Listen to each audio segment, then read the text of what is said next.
Bonjour à toutes et à tous.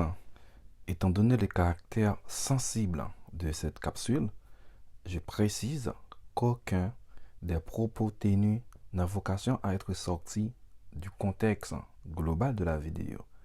Merci pour votre intelligence et votre tolérance. Emmanuel Salomon, à tout de suite. Se lier d'amitié avec une personne homosexuelle risque de nous rendre homosexuels.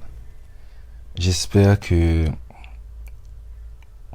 je ne suis pas la seule personne à entendre cette phrase, que l'effet de lier, l'effet d'être ami avec une personne, avec une bisexuelle, avec une personne trans, avec un gay ou une lesbienne, est fait de moi ou de vous homosexuels. Eh bien, mes chers amis, cette phrase n'est autre qu'une idée préconçue, une idée reçue. Tout d'abord, l'homosexualité, c'est une attirance physique, amoureuse ou sentimentale d'une personne à l'égard d'une autre personne de même sexe. C'est le fait qu'un homme tombe amoureux d'un autre homme ou d'une femme tombe amoureuse d'une autre femme. Ou bien des garçons qui aiment à la fois les femmes et les hommes, ou bien des femmes qui aiment à la fois des femmes et des hommes, etc., etc. Ce lieu d'amitié avec une personne homosexuelle risque de nous rendre homosexuels. Cette idée, elle est fausse. Pourquoi? Parce que l'orientation sexuelle n'est pas contagieuse. Ce n'est pas une maladie. Elle ne peut pas se transmettre d'une personne à une autre. On ne devient pas homosexuel en fréquentant une personne homosexuelle. Pas plus qu'on devient hétérosexuel en fréquentant une personne hétérosexuelle.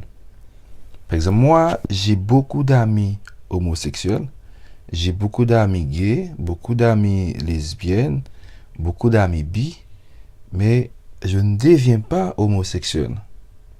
Je ne deviens pas gay, je ne deviens pas bisexuel. Je reste et demeure hétérosexuel. Vous comprenez? C'est-à-dire, ce lien d'amitié avec une personne homosexuelle ne fait pas de vous homosexuel, ne fait pas de vous lesbienne, ne fait pas de vous gay, ni bisexuel. C'est parce que vous fréquentez une personne homosexuelle, cela va faire de vous homo. Non. L'orientation sexuelle, elle n'est pas contagieuse.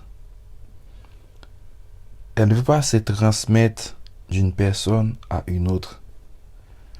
On ne devient pas homosexuel en fréquentant une personne homosexuelle. Tout comme si vous êtes hétérosexuel comme moi, c'est pas parce que vous avez fréquenté des personnes hétérosexuelles.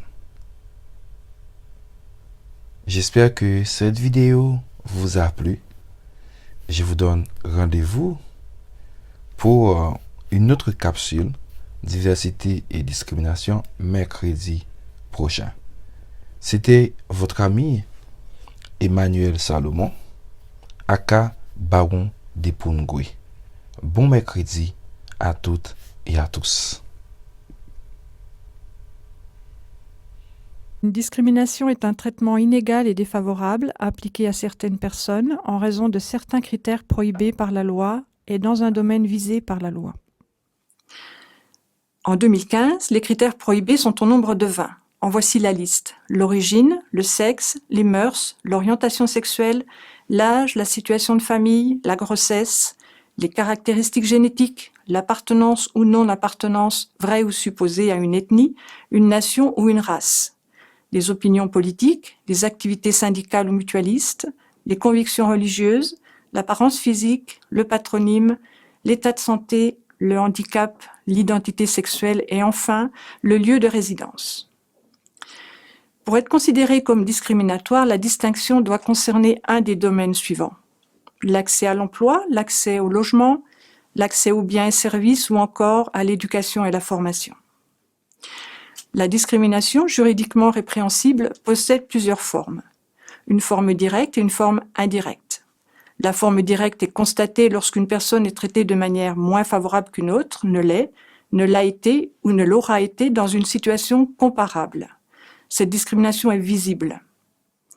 La forme indirecte est une disposition, un critère ou une pratique neutre en apparence, mais susceptible d'entraîner un désavantage particulier pour des personnes par rapport à d'autres personnes.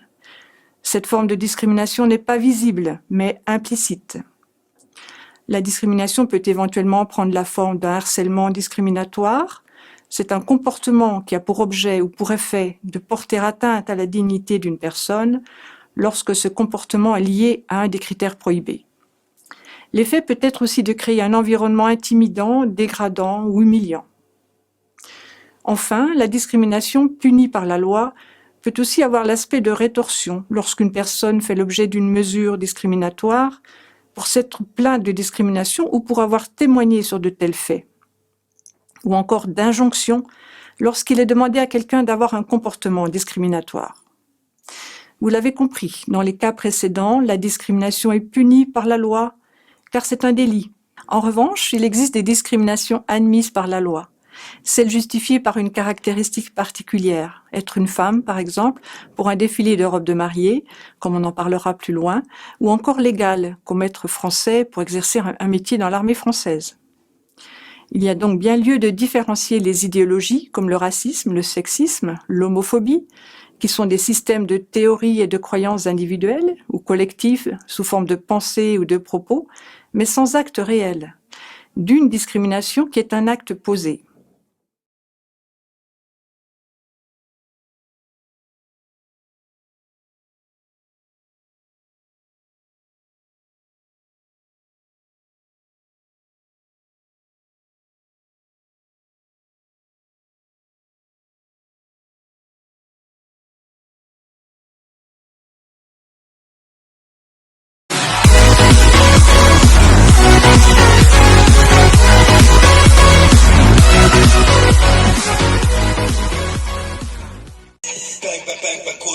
Ustedes pueden aceptar mi negocio o aceptar las consecuencias. Plata o plomo.